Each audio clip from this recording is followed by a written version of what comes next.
When an animated movie is liked by the masses, the company either chooses two options. They think, wow, I worked really hard enough and it paid off, so why not just let it be? It'll be a classic for generations to come.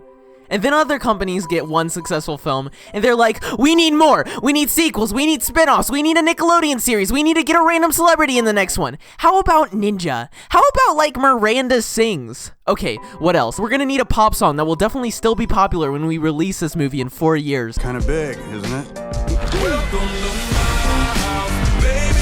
And I'm not gonna sit here and pretend like sequels can't also be an amazing thing. Toy Story was such a classic movie, and Pixar still managed to tell more.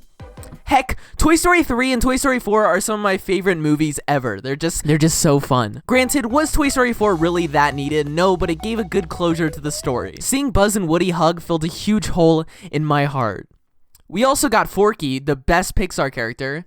I love characters who have no idea what they're doing in the movie.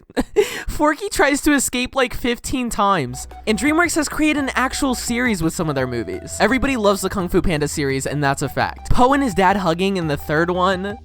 But today I'm going to be giving examples of what I think are good sequels, and sequels that, you know, shouldn't exist. I know I've been talking about sequels a lot lately, but this is going to be the finale, guys. Please forgive me. And go watch those videos. Those videos are really funny, they're really good, they're really amazing, and subscribe. And now, what makes a good sequel? I think a good sequel should be able to expand an already given story in a way that feels fresh. Which is why a lot of movies from Pixar don't get sequels, because there's not really anywhere left to go. But movies like Cars and Shrek give a lot more open space for what could happen next. And it's really interesting to see how the box office works when a sequel comes out. The first movie introduces the world and the characters, and if the audience likes it, then the next one is almost a guaranteed success. Unless it's Lego Movie 2. We gotta start off with my actual favorite sequel in the world. This is embarrassing. It's The Croods 2. I don't know why, but I am obsessed with this movie. I've watched it too many times. It's not even like amazing or anything. It's just every time I watch it, the bright colors send me into another galaxy. This movie is an acid trip for the eyes. Granted, this movie kind of follows the bad sequel formula I talked about earlier. They have this whole scene where the thunk is addicted to a window.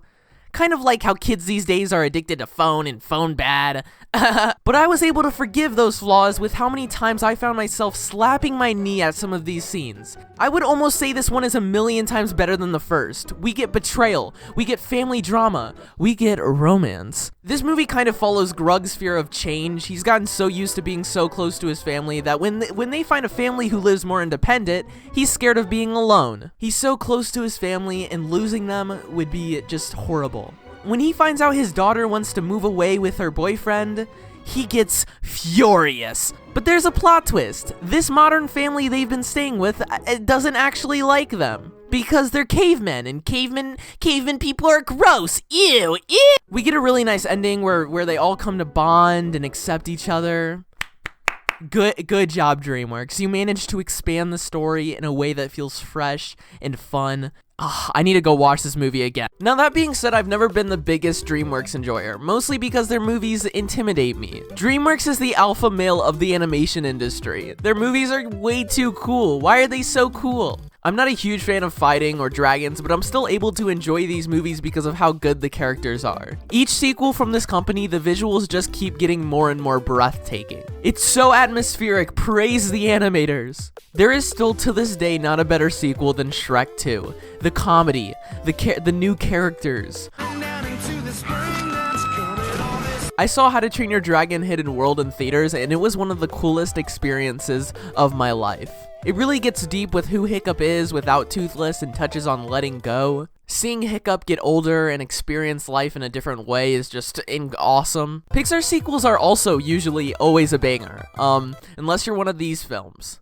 As for Incredibles 2, I just couldn't sit through it. I don't know why. I'm sorry. It was funny. It was fun. I liked the Jack parts. But the rest is just But Toy Story sequels, on the other hand, are absolute mammoths. How did I butcher that word so badly? Pixar is able to make their sequels have another interesting story, but they also don't try to milk any jokes, etc. If anything, they introduce new characters and new memes to be shared. Toy Story was an introduction to a really cool story. Toys that come to life is a world of creativity. But Toy Story 2 and Toy Story 3 go fully action-packed. I was on the edge of my seat for both of these movies. We get introduced to the main villain. Toy Story 2 has the most satisfying scene in animation history. This is why I love ASMR. Finding Dory. I don't care what anyone says about Finding Dory, it is the perfect, safest continuation. Dory has always kind of worked as a side character in Finding Nemo, and I think she also works just as well in a independent movie. Although some scenes were very forgettable, it also gets my waterworks going every single time. Every time I think about this movie, I get depression.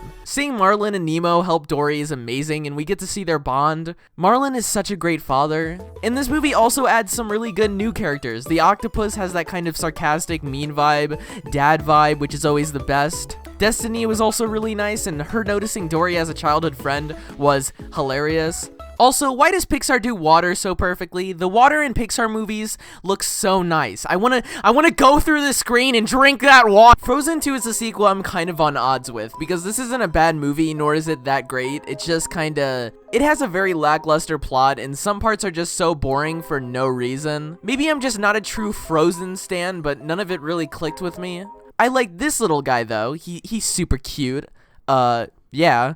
And also, Olaf just carried this movie. He was so funny. In terms of music and visuals, I mean, this movie is absolutely stunning. There's scenes where I question if this movie is animated or live action. The animation quality is better than my own eyesight. I can barely see. I also think watching the Disney Plus documentary on how they made this movie made me appreciate it so much more, because boy, it looks like everybody working on this movie was so exhausted. Like, it's actually almost sad. They were so set on not delaying this movie for the Christmas season that they just started rushing everything. And that really sucks. I'm also kind of tired of Frozen though. Frozen is literally just the Despicable Me of Disney. They will never shut up about this movie. Okay, it's time for bad sequels, yes! For some reason, when a movie gets popular, the people that make the movie decide to make the second one way more popular and marketable, and sometimes it just does the opposite.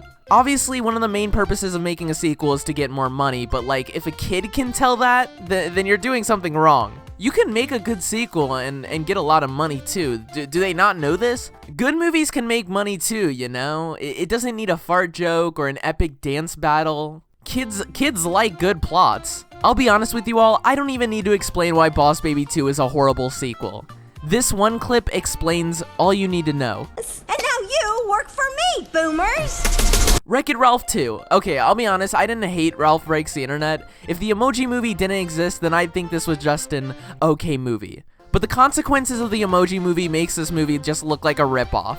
And I don't think that's what they were going for, though. This movie definitely has its positives and negatives, but the negatives outweigh the positives, so it kinda sucks. We get a more in-depth look of Ralph and Vanellope's friendship, and to see their friendship break really hits hard. And they're just trying to pick back up the pieces, which makes this movie possible to watch. I will admit, I kinda got chills from that Disney princess scene. That scene goes so hard. This movie is so boring for the first 30 minutes for me. It makes it really hard to sit through just waiting for something to happen, and Ralph is just really annoying in this movie for some reason. Like, in the first one, he seemed really cool and chill, and in this one, he's just a jealous douche. I'm getting kind of sick of seeing this whole how many references and brands can we fit in this movie cliche. We got this movie, we got the Emoji Movie, we got Space Jam. Oh, Ready Player One, Cars 2.